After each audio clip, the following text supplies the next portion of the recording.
Battlestar Galactica is over, but we have to go bat down the hatch here on RHAP. We know scripted TV. Hello, everybody. I'm your host, Batman. I'm joined here, as always, by my co-host, the ghost with the most, the co-host with the most, Beetlejuice. I believe it's showtime. It's showtime. Don't you love that we're doing two gravelly voiced Michael Keaton characters? This won't get annoying for any of us at all. Okay, should we get out of our... Technically, this isn't a Michael Keaton voice. It's just a Batman. But should we get out of our gravelly voices and start the show? Sounds good. I gotta go marry a teenager. All right, folks. Hey, everybody. Josh Hello! Wigler here with Mike Bloom as it is Halloween here on Down the Hatch as we're recording this week's episode of Down the Hatch.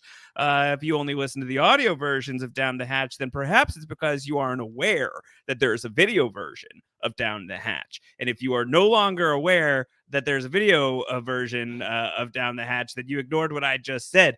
Now you know that it exists, and you should seek it out on the We Know Scripted TV YouTube page, because then the intros are really going to make sense, because I'm dressed up as Batman and Mike Bloom is dressed up as Beetlejuice, because we got to go trick-or-treating as soon as the podcast ends. That is not like dragon fruit, not a bit. Josh and I both have to go to our separate corners and trick-or-treat with various young children who are related to us, by the way. Yes. And spend our Halloween evenings, late afternoons. So we have a very tight window with which to do this podcast. We don't even really have time to be setting up this bit, but if you were just tuning into the video version and you suddenly saw me dressed up as Adam West's Batman and Mike Bloom dressed up as Beetlejuice, then you'd be like, why are they like that? And this is why we're like that. We literally just have to go as soon as the podcast why are they like that is a question that honestly fans should have been asking from the very beginning of this podcast. So. This is really a tribute, actually, a very deep cut tribute that we are currently doing. A Halloween tradition here on Down the Hatch is to summon the specter of Count Jackula, who, of course, in his own right, as connected to Jack,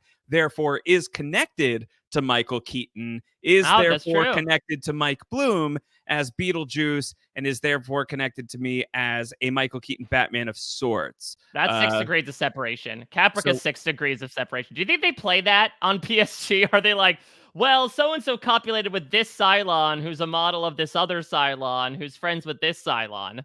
Yeah, 6 degrees of Sharon Valeri. I think it's the only version of that they know how to play. That kind of feels like every time we saw Hilo and Tyrell interacting with each other last season, it kind of had feeling to it. Pretty much. All right, well, we are on the precipice of madness right now as we are trying to talk about Battlestar Galactica while dressed head to toe in Halloween costumes. We are talking about Precipice itself. Mike, we are closing the loop on Occupus. We've reached the piss of Occupus. So I was able to hit play and resume on my Amazon Prime video of Battlestar Galactica. And Mike, you just hit next episode on your handy dandy DVD Blu-ray machine. And you out there, we hope, are participating in all of this madness by sending us emails with your scores, your ratings, all of that good stuff to downthehatch, RHAP @gmail.com. That's downthehatch, RHAP @gmail.com. Mike Bloom, Precipice, our second episode on New Caprica. It's bleak. It's still pretty bleak. I still have questions about time frame because one particular character's status seems to indicate to me that I don't know if we're just the next day after the suicide bombing that concluded Occupation last episode. But I would say now in retrospect, I very much can see how these two episodes connect. And I think, which will reflect in my scores, a lot of maybe my nitpicks last week, particularly in me feeling like it serviced, some parts of the ensemble and not all. We wanted to find out what's been going on with Baltar and, the Cylon cabal behind the scenes. We got a slew of it this episode. And from what I'm saw, Josh, we're doing a two-parter next week as well. So we're going from a two-parter into a two-parter. This mystifies me. Yes, we so next week begins a 2-part episode that we're going to take apart across 2 weeks. So we will not be doing it all in a single chunk. But yeah, the beginning of this season definitely has like some real structure to it, as you can tell from this being a 2-part episode and then us moving into another 2-parter. A lot going on here on BSG right now, including mass executions, Mike. Well, I mass feel like executions me saying minus mass one. executions, Mike, with like a Batman face on feels particularly weird right now. Holy mass executions, Batman. Battlestar Galactica, man. So why don't we hop into it? Let's get into it, yeah. Let's go straight in. This episode, it airs the same night as Occupation, October 6, 2006. And we begin with this really tense scene between Roslin and Baltar on the other side of the bombing of the police academy. Citizens Much like on patrol. one of the Police Academy movies bombed at the box office. But many of them, I'm sure. I actually don't know what the box office tally looks like. They made it to Moscow, you know? I hope they didn't take out Michael Winslow in the Police Academy bombing. He was always my favorite one. Yeah, Hightower, a Cylon, maybe. We'll see. I wonder. Do you think actually maybe he got killed before he could join the Police Academy? Because every time the Cylons were walking by, he'd go like, zzz, zzz, Yeah. zzz, beep, beep, beep, beep, beep, beep.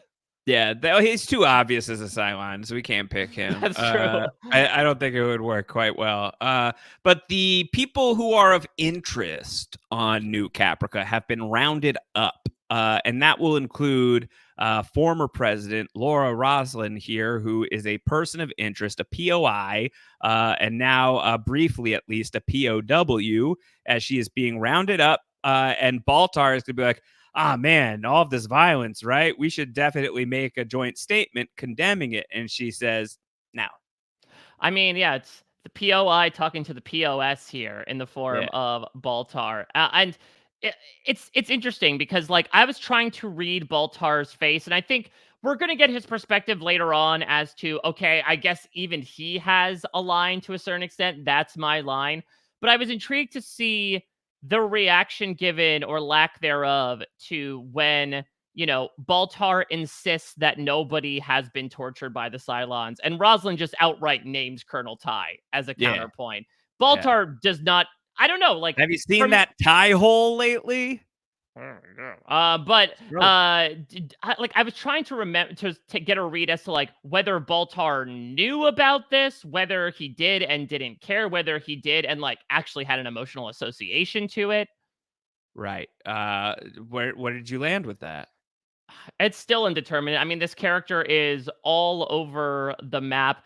I would imagine, because I don't think that the Cylons wouldn't reveal to him, like, yeah, Colonel Ty's like leading the charge. Like, he has to have at least some sort of knowledge, right? Which is why he arrested Roslin as to who's leading the resistance. So, not to say that Baltar and Ty ever had the warmest relationship, but I think that's one of the things that Baltar is maybe emotionally reconciled within himself of like, yeah, it's fine to, you know, allow this guy that I knew and worked on the same side of to get an eye removed because the ends justify the means.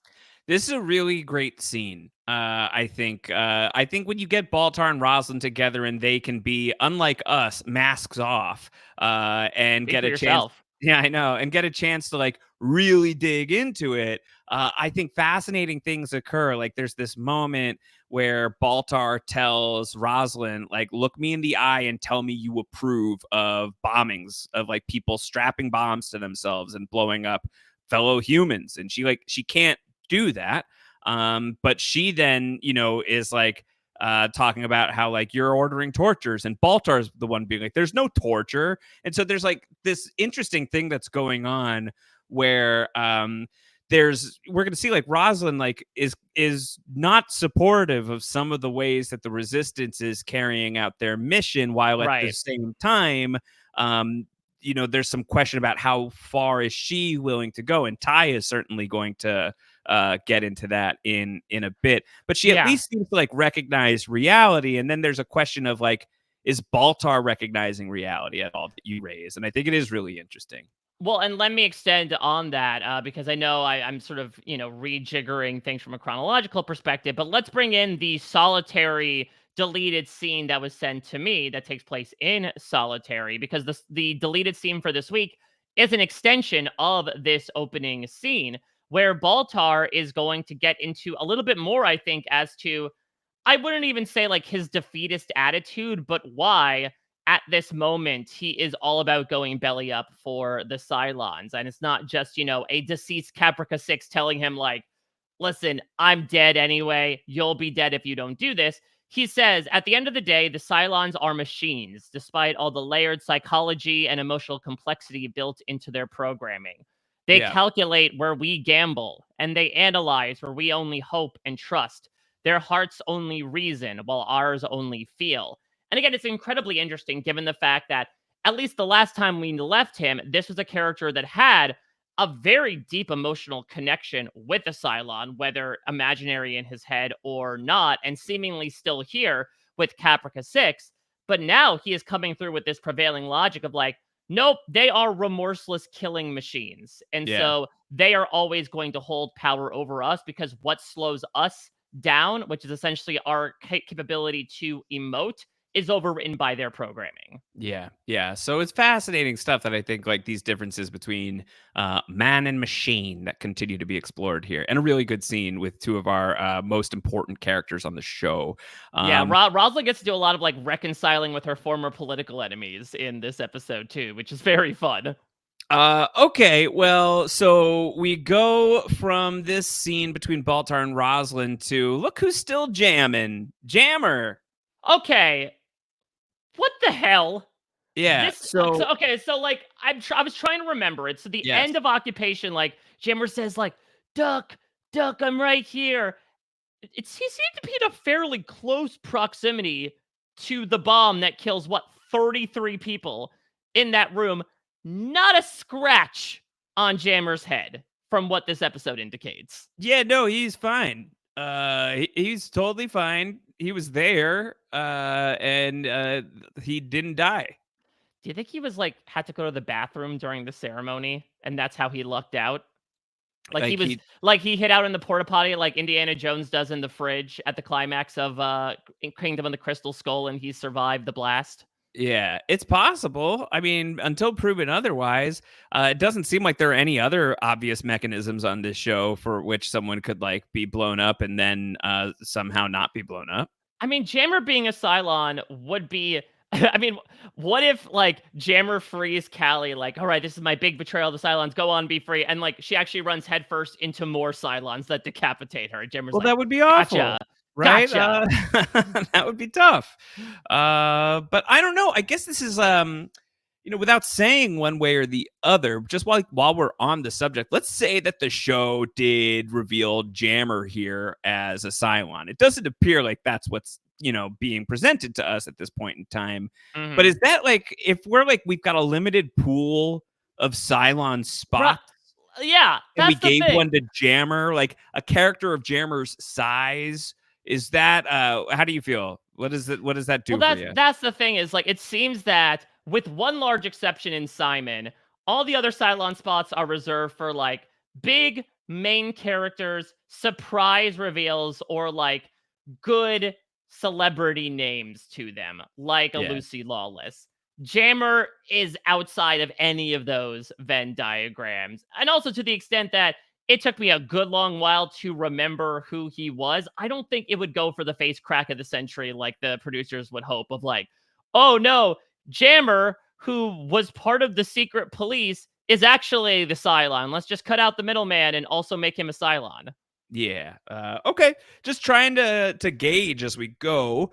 So Cavill is telling Jammer and a bunch of these other cops, here's a list of people. We need to detain them. They're all insurgents. And Jammer says, oh, but I know some of these people. And Cavill's like, cool, go grab them. Great, then you should lead the charge because you know what they look like. So we check in with the leaders of the resistance, Ty, Chief, and Sam. Rations are low. The marketplace is shutting down. It's a security risk. Ty was planning on blowing that up.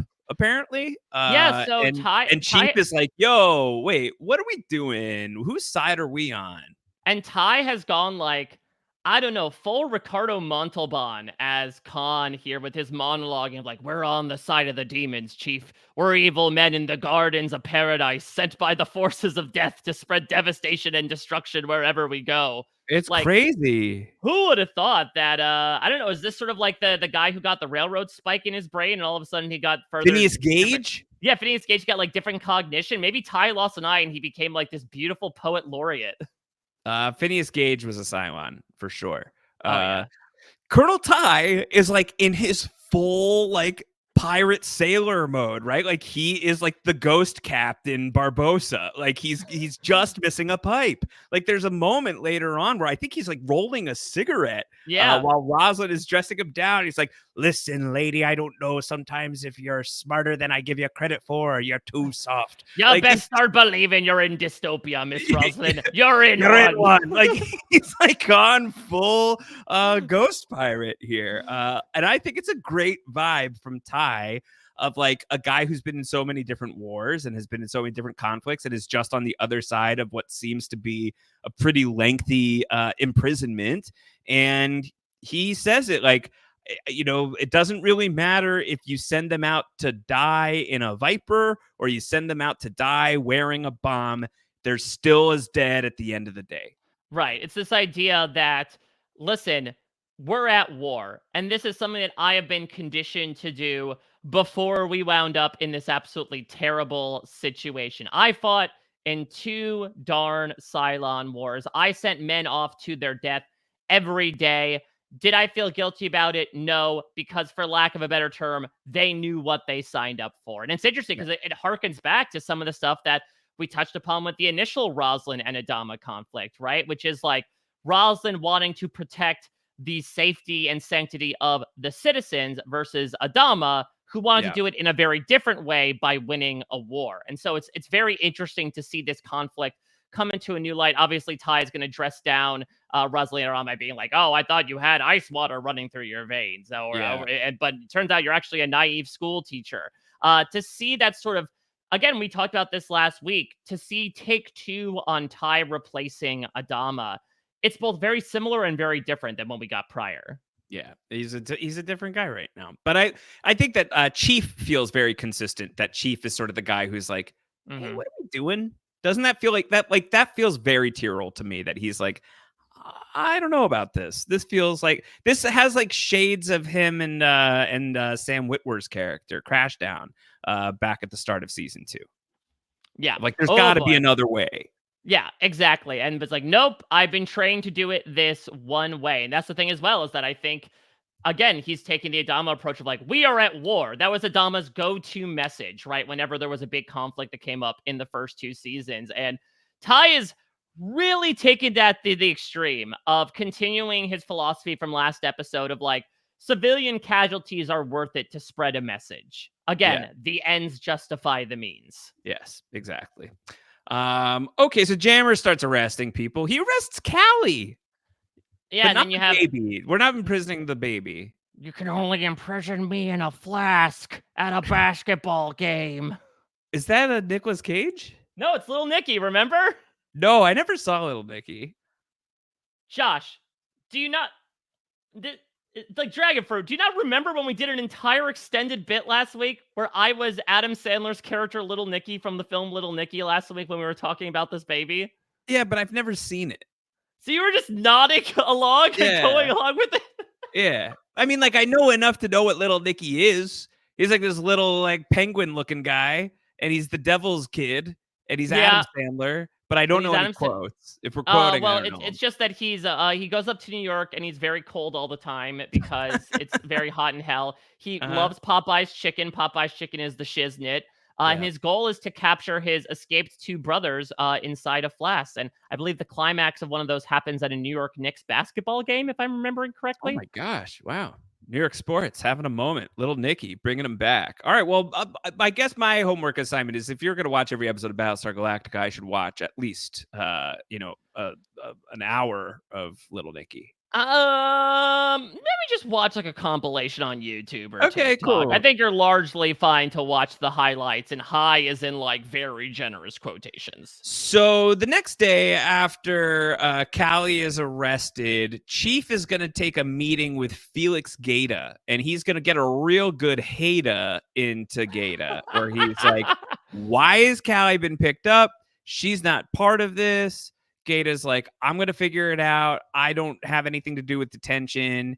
And Chief says to Gaeta, how can you look at yourself in the mirror when you're helping the Cylons? He like gets really mad at Gaeta.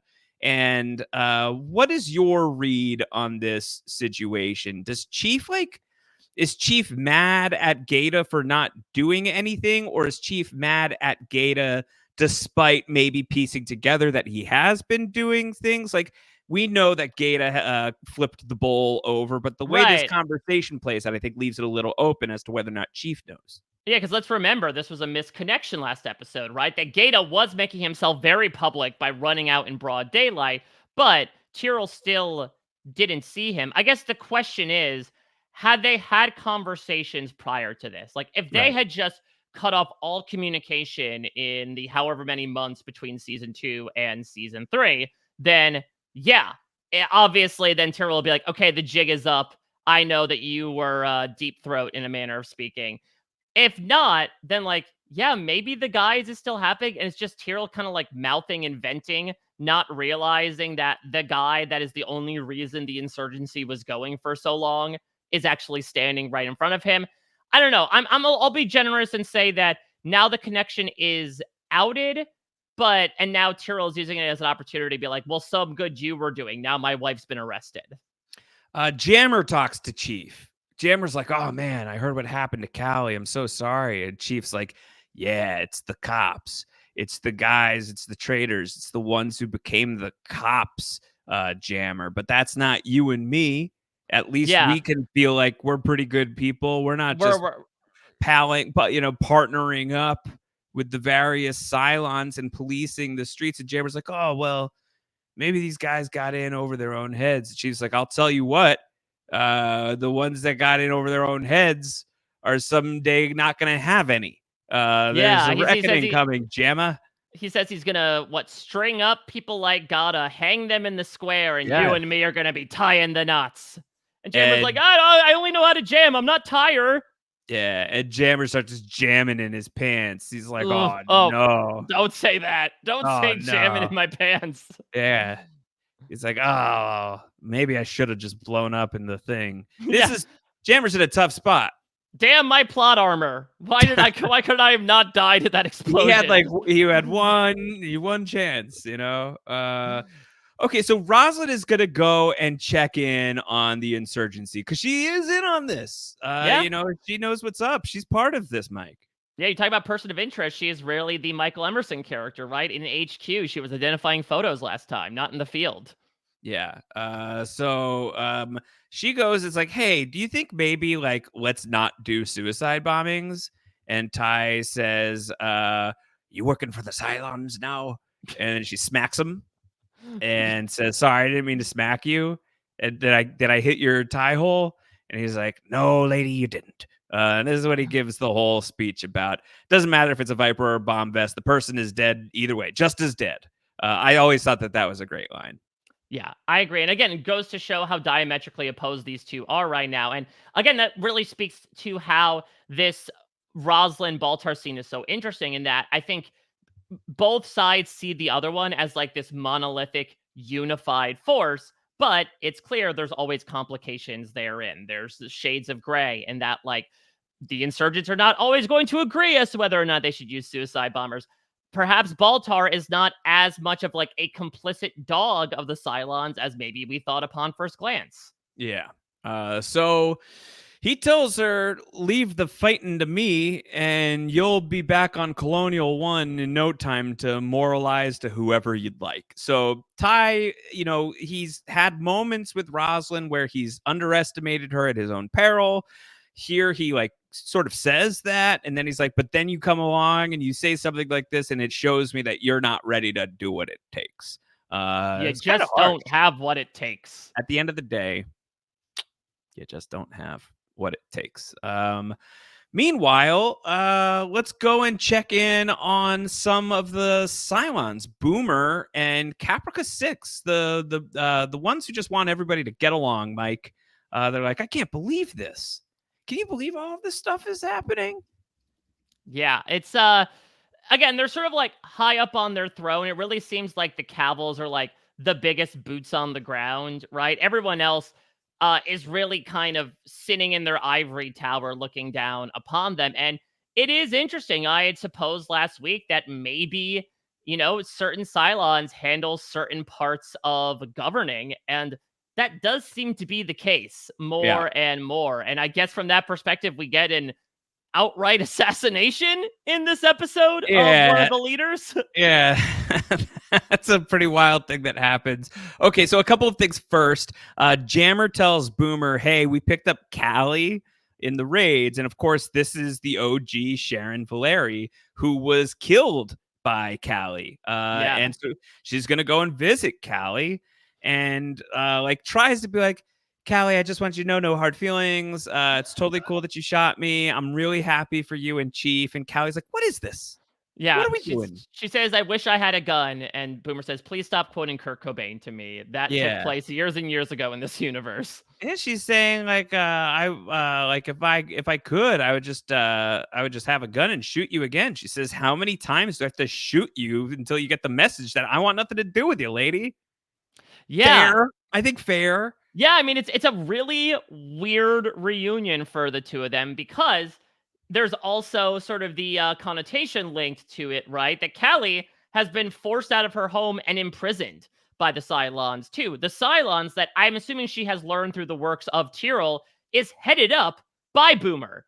Yeah. So I'm assuming she has so many suppositions in her head as like, okay, she's going after me because I may or may not have killed her or a version of her back in the day. So to say there are complications involved would be an understatement. And clearly she is not about reconciliation in this moment. Boomer does not make things better when she's like, I'm so happy for you and Galen, especially starting a family. Something that he and I had to talk about before he shacked up with you, which is just, no matter the circumstances, an objectively wrong thing to say to a current partner of your ex. Yeah. I think like Callie, like if she could like will it into existence, would, say a quick little prayer, even knowing that she wouldn't be coming back from this situation. She would say, Lord, protect Chief. Lord, protect my child.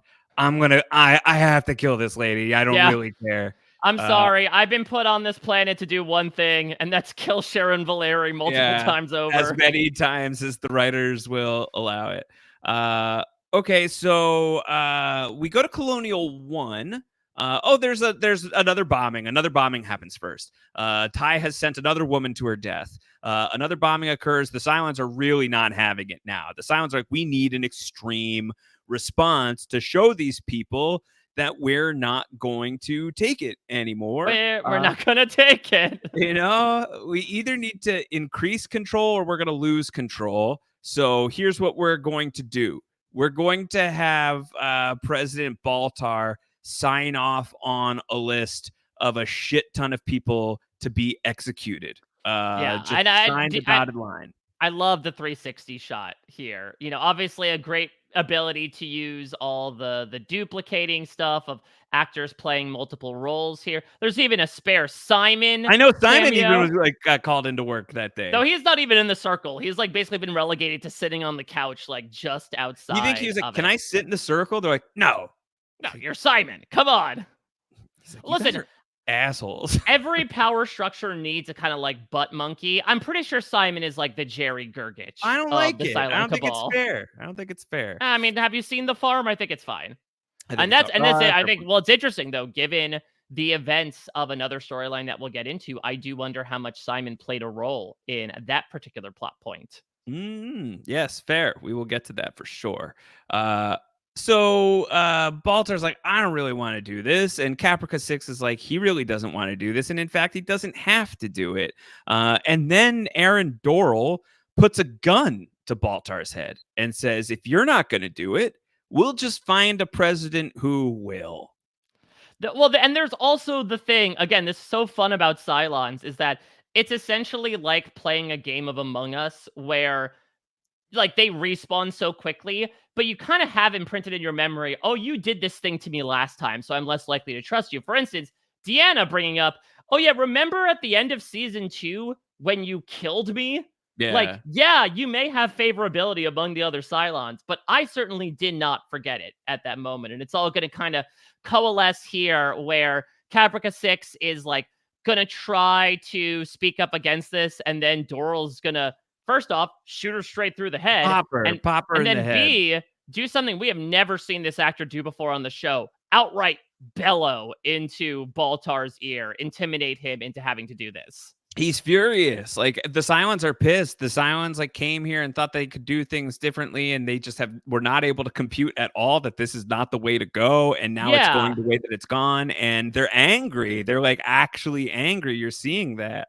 Which is so interesting to me. And I don't know, maybe we'll get this in flashbacks or something. I do, again, while there are benefits of doing this big time jump, I could have wanted to see like the guise of sort of a Cylon utopia fall apart. Because what we're sort of reading between the lines is that Caprica 6 and Boomer decided to use the carrot, not the stick, to unify the Cylons on Caprica. To say like, listen, we've been fighting the humans for so long. Why do we need to do this? You know, let's up and go. And then eventually, whether it was due to the destruction of Cloud9 or not, they say, all right, I think we have a way to end this once and for all. No longer, you know, having to send ourselves to different sides of the dance floor. We can commingle a little bit.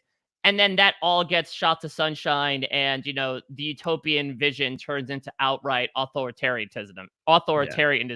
And so I just wonder, like, when that happened, you know, who ends up feeling so disillusioned by it? Why were they following Caprica 6 and Boomer if they didn't believe that's what would happen? Because it is such like a fascinating political transition that doesn't really get talked about outside of Boomer expressing a couple times like, oh, I didn't want this to happen. Yeah, it would have been nice to see a little more of that, you're saying. Yeah, definitely. I mean, honestly, like, I know that, I don't know. I know there are webisodes. If there are webisodes that maybe fill in those blanks and focus a lot on, like, the Cylon governing practices on New Caprica, I don't know, I may be an army of one here, but I would genuinely like to see all that drama, because that's the thing is, we've seen these past 2 episodes, there's a lot of dissension amongst the ranks. So even though Caprica 6 got shot in the head 6 is still alive. And Baltar is going to be visited by this internal version of 6 that he seemingly has not seen in quite some time. And this internal version of 6 is being like, bro, sign the thing. I know it sucks, but you will be killed if you don't.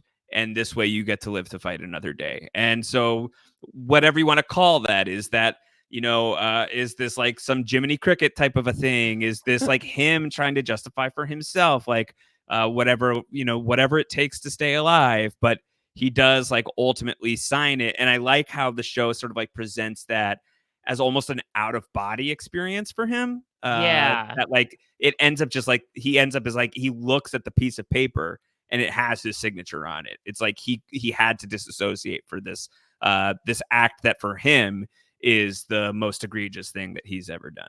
Yeah, and it's interesting. I mean, we certainly got into this in the first couple seasons, which always brought up this question as to like, what is Head 6? Who is Head 6? Why is Head 6? Of like, he would do things unconsciously, and then all of a sudden he'd snap back to reality. And on the one hand, you could say, like, is this almost Mr. Robot, Tyler Durden-esque, like a part of his personality taking over to maybe like, you know, be able to eschew the more moral sense of him of like, okay, the Baltar that we know wouldn't be able to do this. So like, let the other person step in. They should be able to get the difficult job done.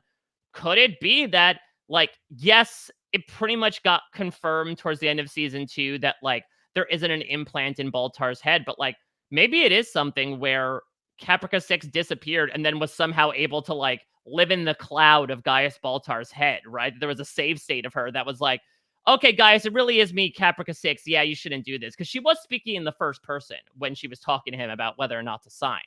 Yeah. To be determined. Checking in on Brother Cavill, who is on the other side of receiving the swirl, or is it the twist? I don't want to think anything about the name. You know what the name should be? Burn it with fire. Yeah. That's the thing. I don't. What was that thing you did at the end? With the twist? Ah, the swirl. But what are you swirling? And into where are you swirling? This is left to your imagination, Mike. Usually, a swirl is intended to accrue residue. What residue are you attempting to accrue? A swirl is typically used to accrue a residue? So if it's like, yeah, I'm gonna swirl my finger around this jam jar to get the You know what? Let's move on. I think it's all right. yeah, dance with the devil. Prepare to get burned. Just White noise. move right along here. We could just carry forward. But he's basically saying, hey, that was really good. What else could be good is if you tell me what they're planning and where. Otherwise, I'll take Saul back, and this time I'll twist out another eye. It'll be even worse than what we did for him before. So Ellen, between a rock and a hard stone right now. True, though I do wonder, like, is there utility to not telling Ty? Like, I feel like if you tell him, then he's not going to do it anyway.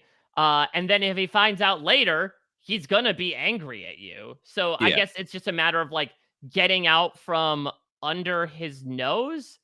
But I don't know. It seems to me like Cavill is such an iron fist in this sort of judiciary side of things that it's only a matter of time they're going to take him in anyway. Like, why are you offering to help them for the inevitable? Hard to say. So you think that Ellen should just be forthright? I do think Ellen should be forthright. I mean, I think that it's tough. They've obviously had their ups and many, many downs as to, like, her, adultery and her carrying on. I'm sure Ty would not be incredibly happy at the idea of, like, well, I was sleeping around with the Cylon to Did help you do the swirl? Yeah. No, that's my move! How much residue? No. I did the twist. Okay, the twist isn't as good. Fine. Yes. He did my move! Did you accrue the residue? We could do a real Seinfeld thing here with Ty as Jerry and Cavill as Buddy. God, the Cylon's so horny. They're just constantly about accruing that residue. Exactly. That's their entire purpose with human. I mean, we'll talk about it with Starbuck. That may or may not have been the case, actually, with that initial storyline. See, I mean, I go back and forth because, like, I understand Ellen does love Ty deep down and wants to do anything to help him. At the same time, I feel like she's in a bit of a Kobayashi Maru. I think she's in a bit of a no-win situation here, where eventually I think her dalliances will catch up. And Ty is so anti-Cylon that I think he will look completely past any intention she had of, saving his life. And instead just go to that base thinking of, my wife had sex with the enemy. Right. She's no longer my wife. Yeah. All right, to be continued on that. But we go to the bunker and we'll talk about everything that happens on the Big G, but they're getting the plans of the Big G, that the Big G are sending a Sharon down, that Baby Boomer is getting enlisted and is going to be a key part of the rescue plan. Josh, I know I'm putting the cart before the horse. I am praying that we get a Parent Trap situation and the Boomers switch places. How incredible would that be? Yeah. It'd be a very boring Freaky Friday.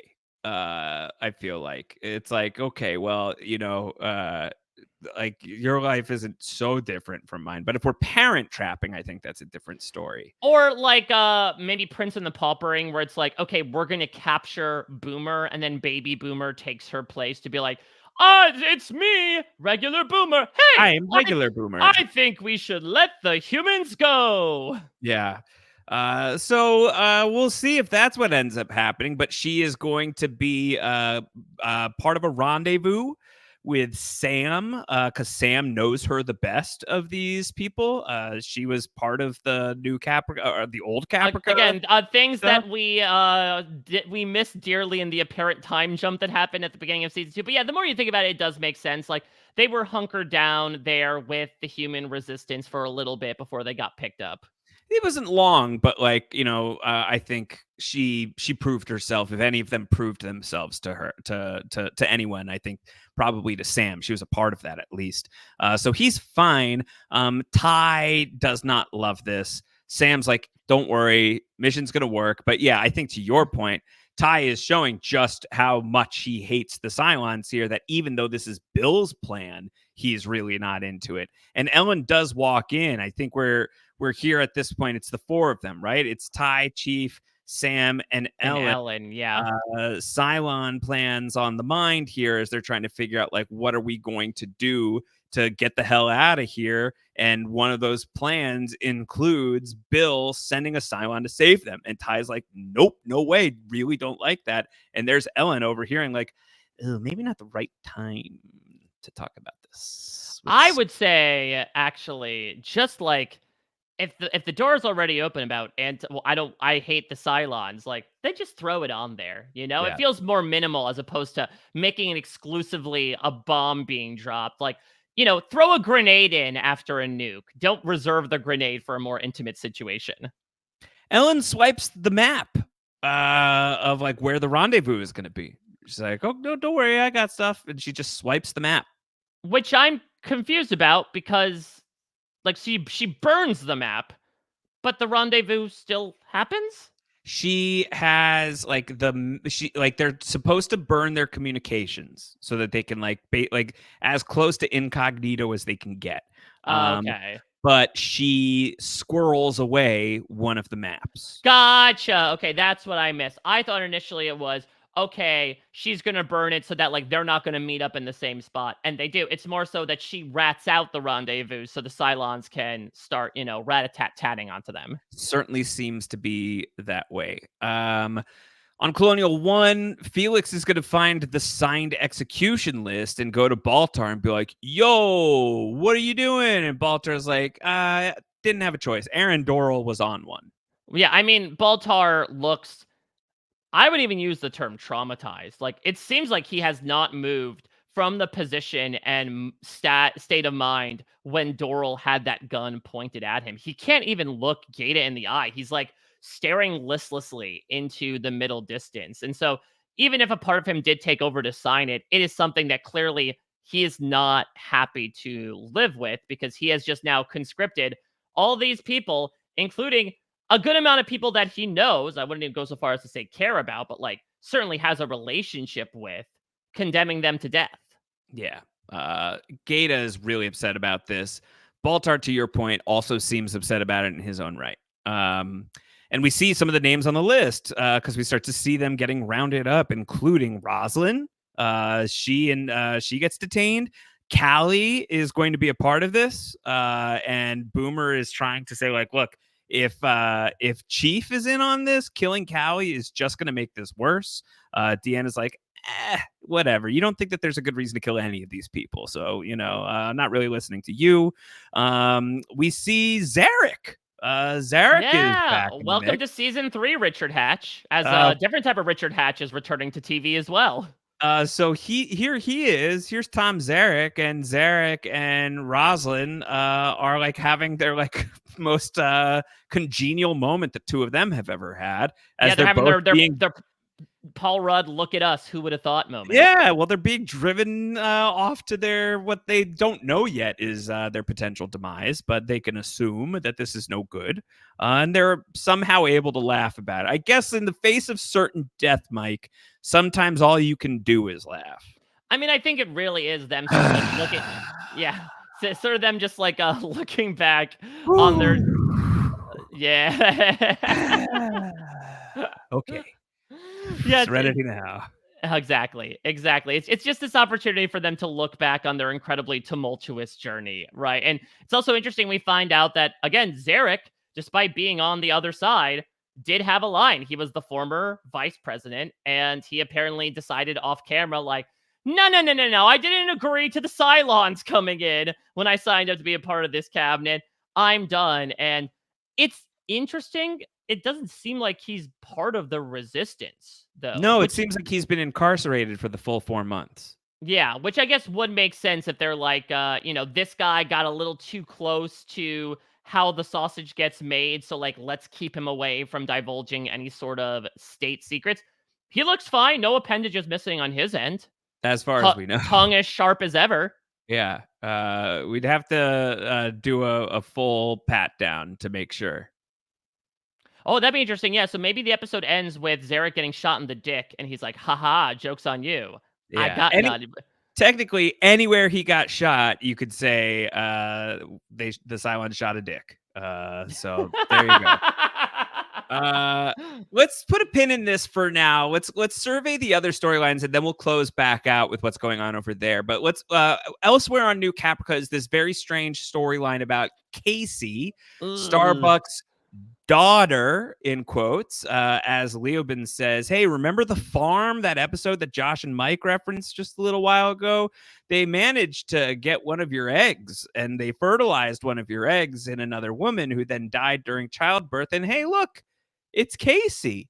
And so here is this little girl, this little blonde girl who's being presented to Kara by Leobin, who says that I've seen the path.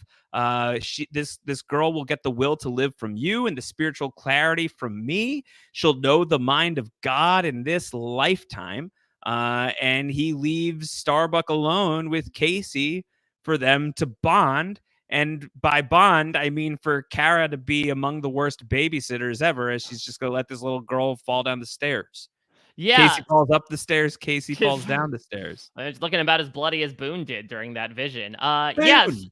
So I have so many thoughts about this because it's not just that Starbuck has a daughter.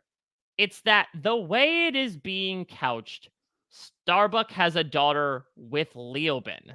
Like, Leobin basically says, right, if not explicitly, like, oh, yes, I was the one that provided the other half of this DNA. And I think the reason why he says that, like, she is the path forward, she is the future, is that they're going back to the well of what they were doing in the first season, which is the human Cylon hybrids, which is interesting. I wonder if we're going to get like a next generation end of series spinoff with like Baby Boomer and Helo's baby, and now Casey as well.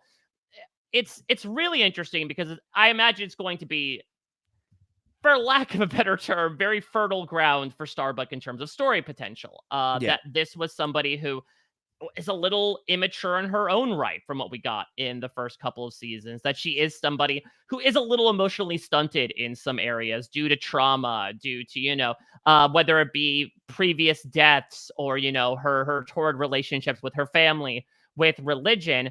And now she has to become this caretaker. And I was trying to remember, I don't think the subject, unlike what Boomer claims with Tyrell, I don't think the subject ever came up from what we saw with Kara about kids. Right? Like, I don't think she was ever like talking with Sam being like, I could never have a kid. I can barely handle myself. She hasn't talked much about the farm experience to anybody. Yeah. So I think that it's a loaded experience in a number of ways because it is revisiting that trauma and also goes to show that there's like an epilogue at the end of that absolutely terrible book. But then it's also this idea of like, I don't know. It like Casey's an abomination, in my point of view, from her perspective. Wow. Why? From Starbucks' perspective. From Starbucks' perspective, because remember, she has been trapped, being forcibly gaslit to like court this absolute incel who is just keeps telling her every day, like, you can kill me as many times as you want. You will love me. I see our path together. And so now he's bringing in this like child as exhibit Z in his custody trial, essentially being like, you must love me now because of the child that we share together. And the really disheartening thing is, as one gesture at the end of this episode indicates, Josh, it seems to kind of be working. Right. So they go to the hospital, and Starbuck also praying, though not to the same degree that Callie was potentially praying before. Although maybe God's give me the strength to finally like kill Leobin for real. Yeah. But instead, she's praying for Casey, and is asking the Lords of Kobol not to punish Casey for her own mistake. Leobin says it was just an accident. You didn't do anything. But when the prayer ends, Well, that was the problem. She didn't do anything. She went into the bathroom for like that's 20 it. minutes. Casey's eyes open, and Starbuck puts her hand on Casey's arm and grabs Leobin's with the other hand. So, what do you make of this? Do you think it's working? Even if we get an eventual Game of Thrones season 7, oh, Sansa and Arya weren't feuding the entire time, it was all a trick, Littlefinger revelation, it's not worth the journey, in my opinion. Like, even if Yeah. I know in the deep of my heart that there's an inevitability that she's just drawing Leobin in so she can, like, really, truly end any romantic interests by the end of this entire thing, to me, it's not worth the tease of, like, he finally wore her down just because Right. Yeah. I don't know. The more we live with this version of Leobin, to be frank, the more I really dislike the Yeah, it's character. totally fair. Yeah, this Like, is and all not and all not and bad. not dislike it in the way that we're purposely supposed to do so, which is like, oh man, he's this creepy douche. It's like, as I mentioned last week, you had this really interesting Agent of Chaos character from season 1, and you've just turned him into like a pervy simp for Yeah. Starbuck. Yeah. And Yeah. it Yeah. came out of nowhere. And it just feels kind of disheartening to me. So to be candid, spending more time with this storyline, it makes me uncomfortable for obvious reasons, but it also makes me uncomfortable in that I'm sort of like, we could do so much better in so many ways. I hear that. Yeah, for sure. Let's see if they improve it, but that's where we leave it this week. It's a pretty quick Starbuck thing, but a potentially monumental Starbuck thing. Are they gonna Um, child-proof her cell moving forward? Just put a bunch of uh, gym mats down yeah, on the concrete steps? plug all the sockets, which is going to be tough for Leobin when he sleeps at night because he's got to Yes. charge himself, right? Yeah, But it's gonna other be than tough. that, okay, let's go to the big G. On the big G, we're planning the operation to go and rescue Don't touch the everybody back sides. on New Caprica. Here's Hilo, part of the war room. Hilo and Kat and D alongside Big Bill and Lee as well. This is the war room, and they're all kind of like disagreeing about how this is going to go. And Lee particularly feels like he remains sort of the outlier and the guy who's the least in on a rescue op. Yeah, and we finally get his perspective in this scene, and it does make sense. And it's because of something we have not seen yet, which is my assumption at the end of season 2, when, the remnants of the fleet get the hell out of Dodge, was that it was just like a couple of ships. Maybe it was Pegasus and the Big G, and that's it. According to Lee, there are 2,000 people in civilian ships who Yeah. were able to get away. So again, everything has happened before. Everything will happen again. Very similar to the escape from the OG Caprica and the 12 colonies of like, Yep. okay, now the remnants of humanity are scattered to the stars It's at just this like point. it's like the men shrinking the iPhone screen, right? Like we just like Yeah. kind of like it's the same thing from the very beginning of the show, and we've just like shrank the stakes, but the stakes are the same. And so that's where Lee is coming from, is that he's basically saying, like, well, listen, much like before, we owe it to protect the people that we currently know are alive, Yeah. not risk everything and out our location for the people that might be dead over there and might be lost causes. And again, it's very interesting because the build of these two men in the first two seasons, I would not say it's like a stark contrast, but at least for me, it's been personified as Adama is more of the hardened general. He knows how to roll the hard six, the decisions that need to be made to Yes. get that final result. Lee was more of the bleeding heart. He was the one that was saying, why are we doing this? Why does this need to happen? Sure, Zarek, I'll capitulate to your whims here in Bastille Day. Here now it's swapped a little bit in that Lee is saying, like, listen, if it means protecting the assets we currently have, we have to sacrifice possibly those people that are left behind on New Caprica. And Adama, as we're going to see in like the little hug scene he has with his son, is going to admit, like, no, I got to go back for me. Like, I'm Yeah. sorry. I left them behind. This is something I have to do. Yes, yes. A really great scene when the word starts to spread that Sharon is going to be the one who is sent down to the ground to meet with the resistance. And Lee is going to go and he's going to confront his father about it. Like you said, he says, like, you can't go through with this. Sharon's a Cylon. You're gambling everybody's lives on a Cylon. And his father says, like, I don't need a lecture from you about the responsibilities of command. And Lee says, the issue isn't that you're risking lives under your command. You're risking the entire human race. Right. And Bill basically says that Sharon can make it through. She can get through. The Centurions are programmed not to be able to distinguish one Sharon from another because they didn't want a robot rebellion on their hands. So I guess like they don't want the Centurions to like understand the class system within their own. Right. Which is cut kind to of one Cylon cracked shooting another one in the head later in the episode. exactly. But he gets what Lee is saying. He says, like, I understand. I totally understand what you're saying. I can't do it. I can't do what you're saying.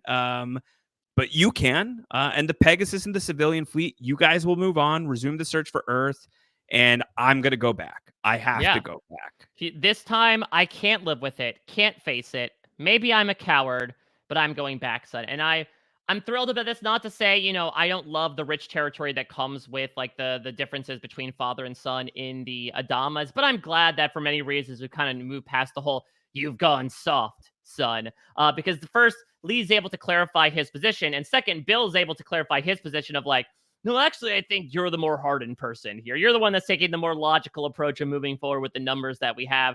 I'm sorry, I might be the one who is soft in this moment, but it's something that I personally have to do. And they do hug it out, but Lee does look conflicted. I mean, something that also should be noted, speaking of connections here, as Baby Boomer is officially like appointed an officer of the fleet, she swears herself in as Sharon Agathon. Sharon Agathon. Did everybody get married in the off season? Who's doing these weddings? Yeah, I would love to know who is like who is your prediction of who would be the best minister of all these Well, characters, so and the why thing, is it anyone other than Doc Coddle? well, the thing is that well, first off, I hope he's okay because last time we saw him, he was down on New Caprica, so safe Right? to say he did not escape, unless he's a Cylon. But I mean, they do say, technically speaking, the captain of a ship is able to marry you, I guess that's true. I would and love so to be like, married by Bill Adama. I think he'd give a fantastic speech. Yeah. I Good like he on could just you. raise a glass and say, "So say we all," right? So say we all. Yeah, I think that'd be. And then one person says, "I object." So, so say you all. So says Sharon to Bill as she is about to head down to New Caprica. She says, "How do you know I can? You can trust me?" And he says, "I don't. That's what trust That's right. is. Good hunting." It's a leap of faith, much like a woman told John Locke once upon a time. What do you think? Is his faith misplaced, or is his faith in the right person? I think I have no reason 2 episodes in, and yes, there is a little bit of cognitive dissonance for me because again, the baby boomer we saw at the end of season 2 wants nothing to do with humanity. She is still pissed off beyond belief, understandably wrecked by the fact that from her perspective, like her baby was killed almost immediately. But I don't know if like absence makes the heart grow fonder or time heals all wounds, but it seems at least like she has forged some sort of relationship with Adama, which they had been working on towards the tail end of season 2, that I still do believe the baby boomer that we saw for the majority of this show, which is that she is a human sympathizer and that and now I think she has every reason to, unless she has some sort of secret plan of like, okay, Hilo, you and I are going to get in this escape pod while I draw the Cylons up to the fleet to attack them. From what is being presented in front of me, maybe this is foolish to assume, but I believe that Baby Boomer firmly is on the side. And also, it just matches up so nicely with everything being so cyclical Right. and the fact that now we have Grace Park once again donning a command uniform, but as a completely different character. Yeah, it's cool, right? Like that's the benefit of playing one of these Cylons, especially like the Cylons from the jump. Yeah. And That like like once again, her bringing a raptor down to a version of Caprica to try to rescue refugees. Yeah, so it is really cool. I think like tracking like the character arc for Boomer is really difficult because we're talking about a couple of different people. Right. So like original Boomer's character arc is different than what we're getting from Sharon Valerie and Sharon Agathon. Right now, it's helpful to say it that Oh, way. it helps so much.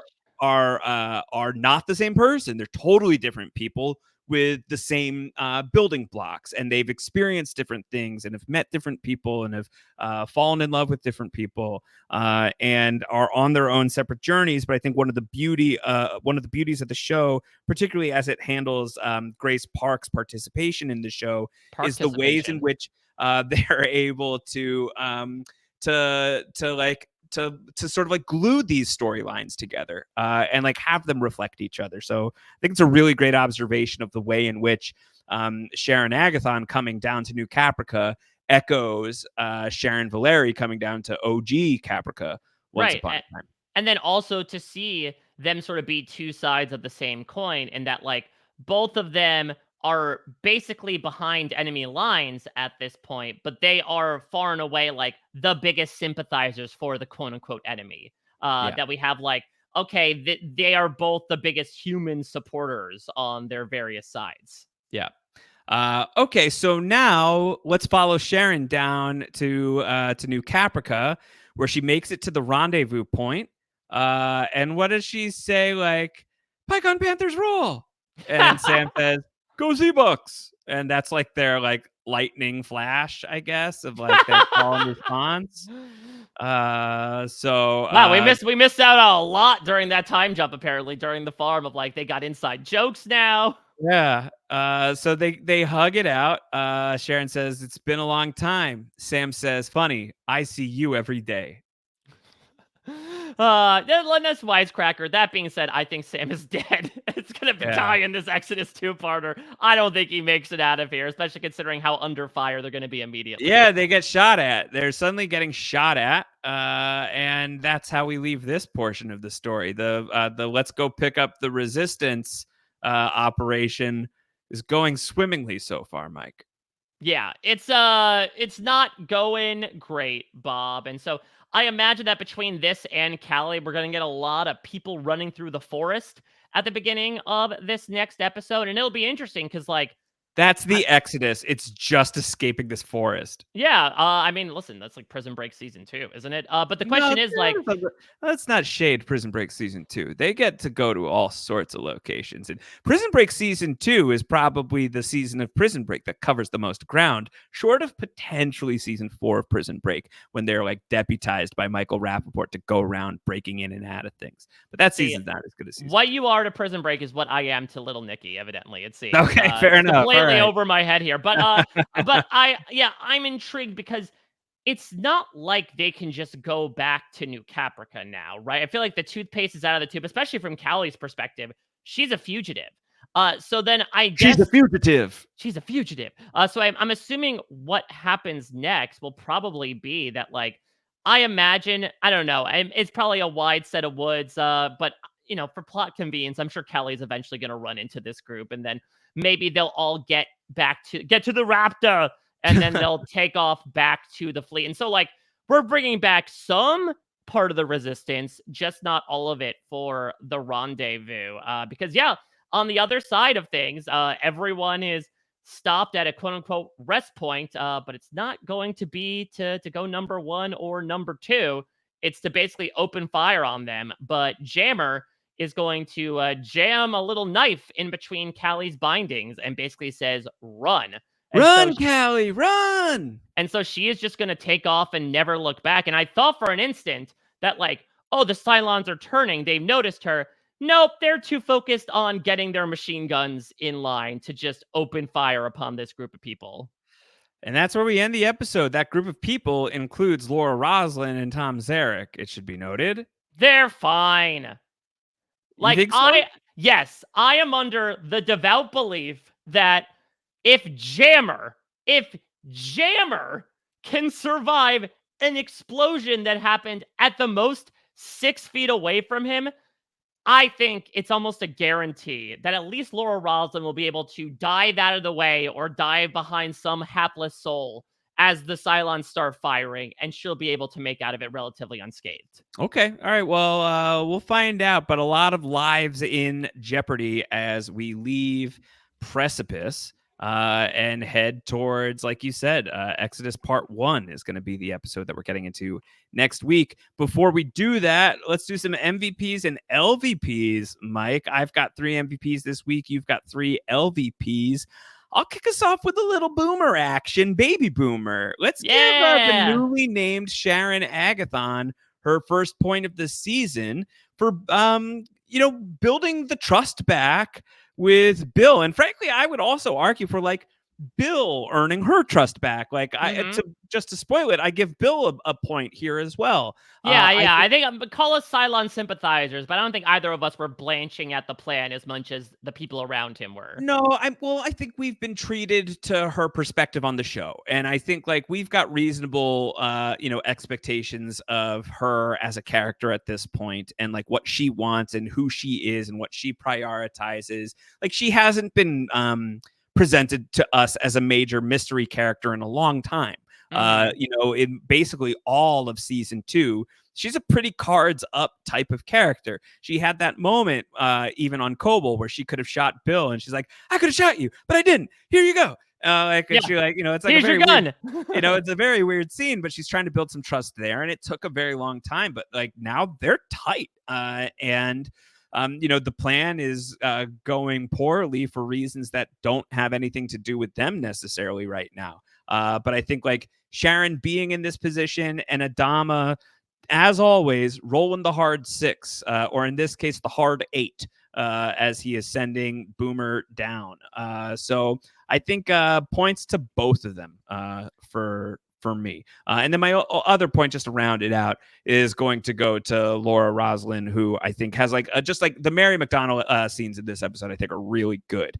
She just has a great episode. Her scene with Baltar, I love the scene with Ty. Even like her and Zarek being like, so last election, chicanery, right? She's like, chicanery, like I think like just like even the way that they're able to like sort of like bond before their likely demise, right? I think very good stuff from her. So those are my 3 MVPs this week.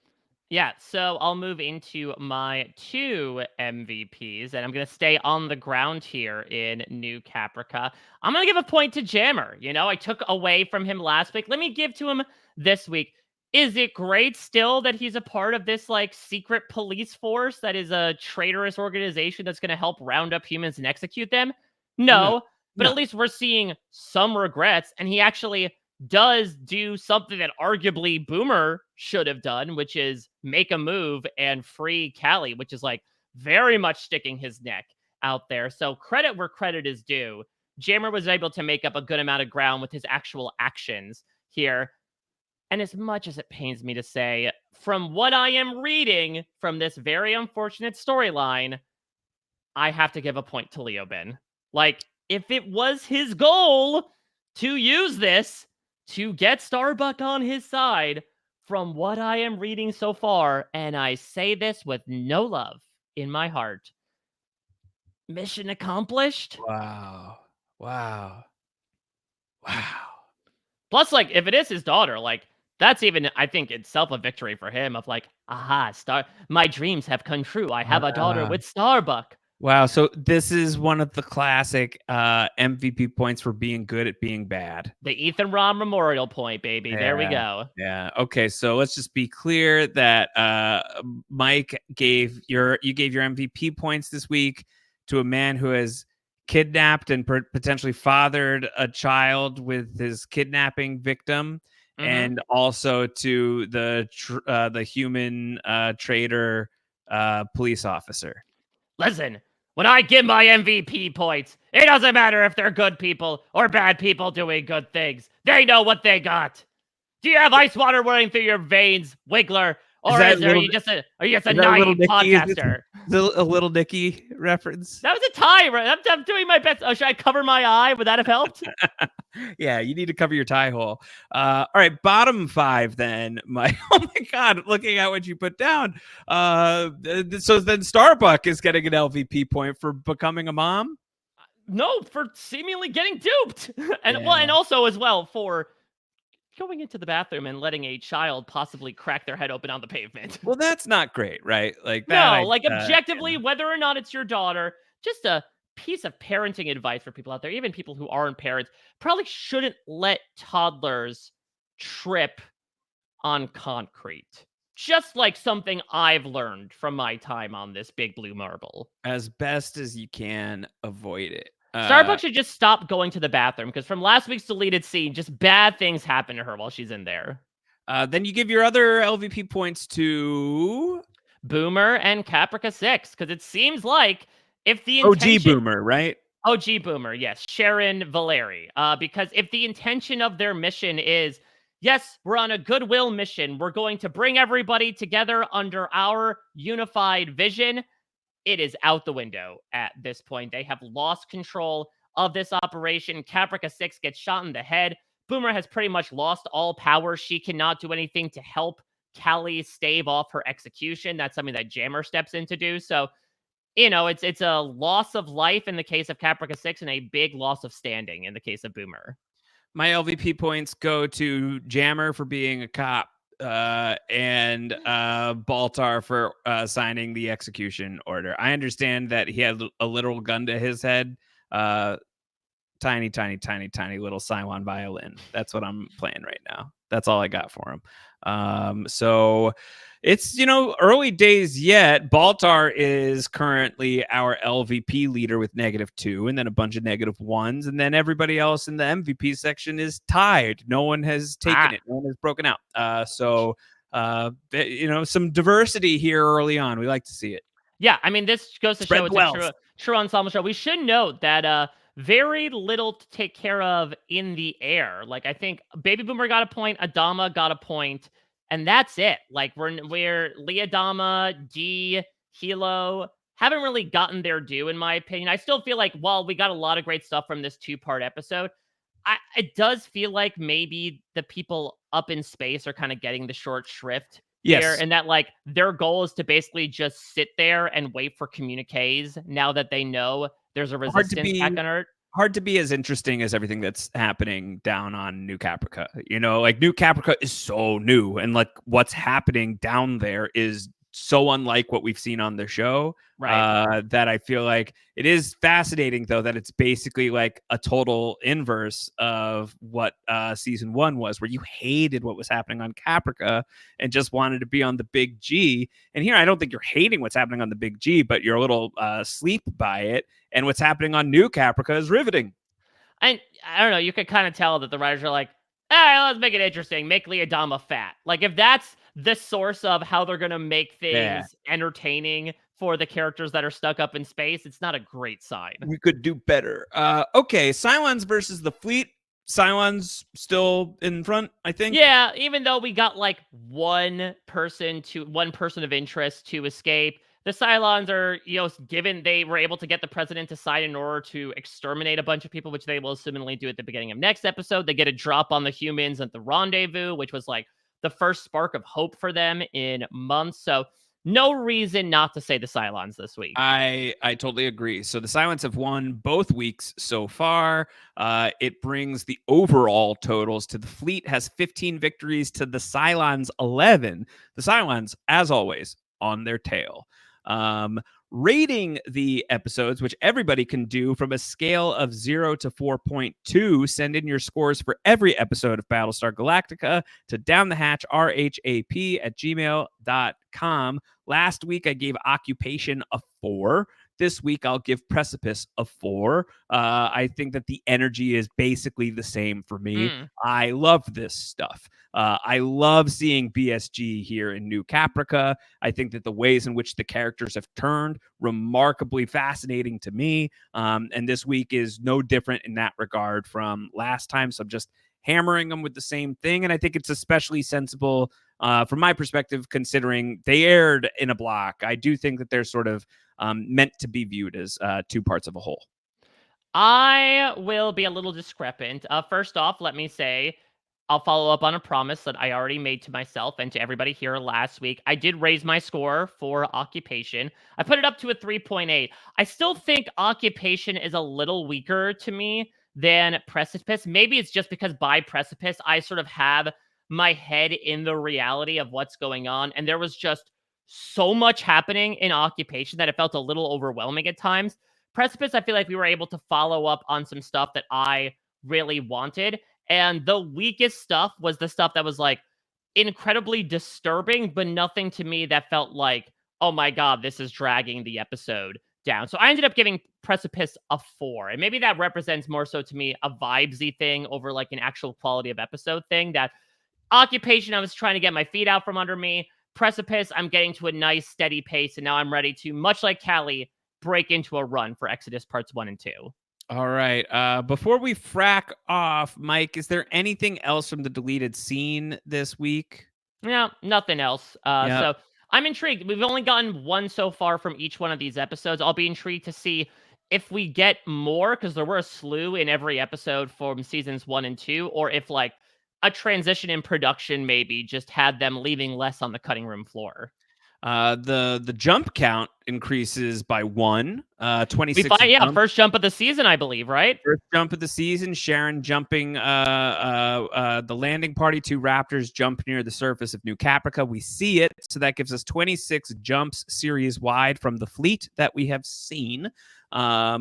There are 14 fracks in Precipice. Starbuck gets 4 of them. She heard that Lee was in the lead, and she didn't like that, so she's caught up. Well, that's another thing she has to learn. Don't say that in front of your child, Starbuck. Now it's tied between Starbuck and Lee at the top for season 3. 5 fracks from Lee, 5 from Starbuck.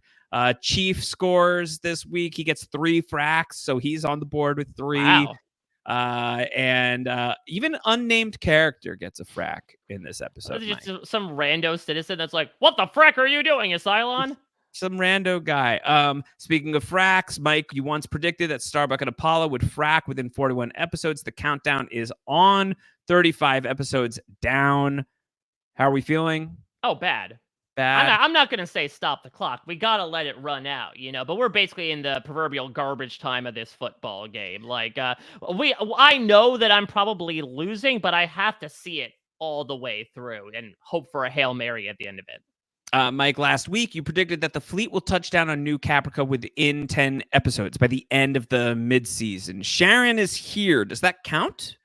What I would say is that were the roles reversed and you had made the prediction, I would say that it would count. Okay.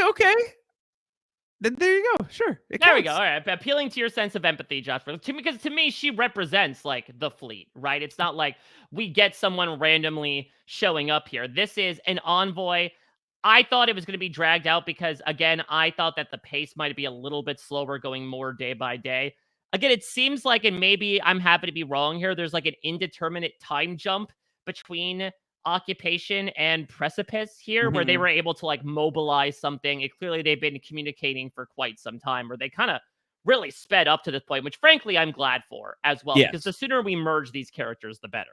Okay. Do you have any changes that you want to do with your Cylon model rankings? You've been souring on Leobin. Is that continuing to a degree that you want to make some changes?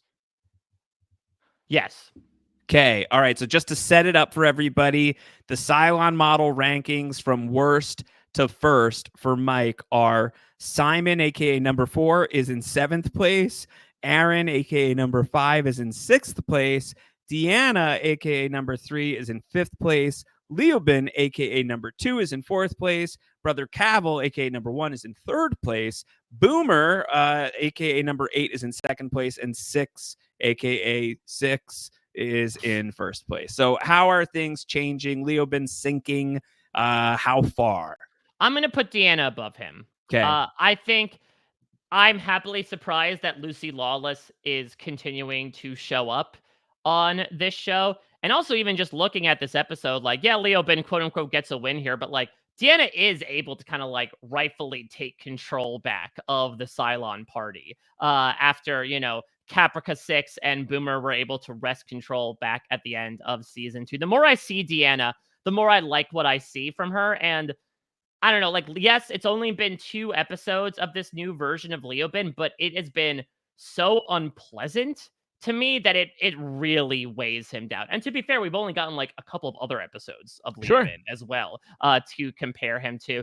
And I don't know, like, yeah, I'll keep Brother Cavill at 3. Like, Brother Cavill is doing objectively well too in terms of rising to power. But I think 1 and 2 are fairly untouchable, especially now that we have 2 boomers on New Caprica. That I think Cavill is like the best of the next tier down, Yeah, I get that. Okay, so we have a little bit of a changing of the tide there. And that closes the book on Precipice. Next week, when Battlestar Galactica Down the Hatch continues, Exodus Part 1. Yeah, so I'm going to predict that the episode ends with this big, beautifully Yes. scored farewell as a bunch of people get on the Raptor, and that dog with the bowl is going to run after it. And then, Tyrell's going to be like, "Go back, dog! Go Yeah. back!" Yeah. You have to go fracking back. So we'll see. Mike, you and I love Lost's Exodus. Will we love Battlestar Galactica's Exodus? I mean, it has a great name association. I Got mean, a great name. there's a lot of great forward momentum. Quite literally, again, in the case of Callie and some of these people at the rendezvous point. I mean, I was stunned with where it ended because this seemed like it would be part 1 of a 2-part episode. Like I feel like it's very rare that we get BSG serialized in this way. Like, despite how much stuff continues between episodes, I feel like the past 2 seasons have felt fairly episodic, where it's like, okay, in this installment, we're doing this, and there's like a relative ending point for it. That's not the case with this, and it makes me really intrigued. Are we going to, much like Deep Space Nine did on Star Trek, the oft comparison that I make on this podcast, could we see a shift to more of a serialized structure that, like, yes, the episodes might be linked together in various ways, but we're not going to get so much a like beginning, middle, and end succinctly on each 42-minute installment, that instead they're going to flow into each other a bit more. And if so, that's really exciting because like they're doing that in 2006. Yes. Yeah. Well, this is a show that in many ways is ahead of its time. And I think that is has borne out over the course of us watching it, that it's not just ahead of its time, it's somewhat timeless. And it is sadly relevant. So much of what's happening in New Caprica, so relevant to what's happening in the world today. So once again, I think art reflecting life in ways that are extremely painful, but hopefully to some degree cathartic, because when art is at its best, that's what it's doing. It's giving you a place to release some of the pressures that you're feeling from your daily existence, not just your individual life, but all of the lives that are out there and are going through all of the various obstacles that they're going through, and all of that is swirling, not twisting, in the winds, and we are all exposed to. So hopefully, this is a bit of a port in the storm during some otherwise potentially bleak times. It's odd to think of a bleak show like BSG being a port in the storm, but for me, it certainly is. And I love getting to talk about this stuff with you, Mike, here on Down the Hatch. And I hope that you all enjoyed this episode as much as we did. And I just want to pat ourselves on the shoulder for being able to do this full podcast with basically a straight face the entire time. Mike as Beetlejuice, me as Batman here on the video version. Yeah, but like if there were 2 people to commit to the bit, it would be you and I. It's like not even a bit though. It's just like I had to get dressed. Yeah, it's more like a fact of life, I suppose, in that regard. But no, I totally co-sign everything that you said, Josh. And also, that being said, unlike the people of New Caprica, we do have voices that can be expressed. So I hope that if people out there have not voted yet, that you make a plan to do so either on election day or prior to that, if you have the ability to. Again, like you have a vote. We can see in the season 2 finale how much votes can determine who is in charge and therefore what decisions are made that affect all of us. So please, so say we all, so vote we all. We're not going frack, Mike. Make sure you're subscribed to Down the Hatch wherever you get your podcasts and get your feedback in. As always, Down the Hatch, RHAP@gmail.com. Huge shouts to the team behind the curtain, Ben and Brendan, for shipping all the info through the pneumatic tubes to your podcast feeds. This podcast not possible without their aid.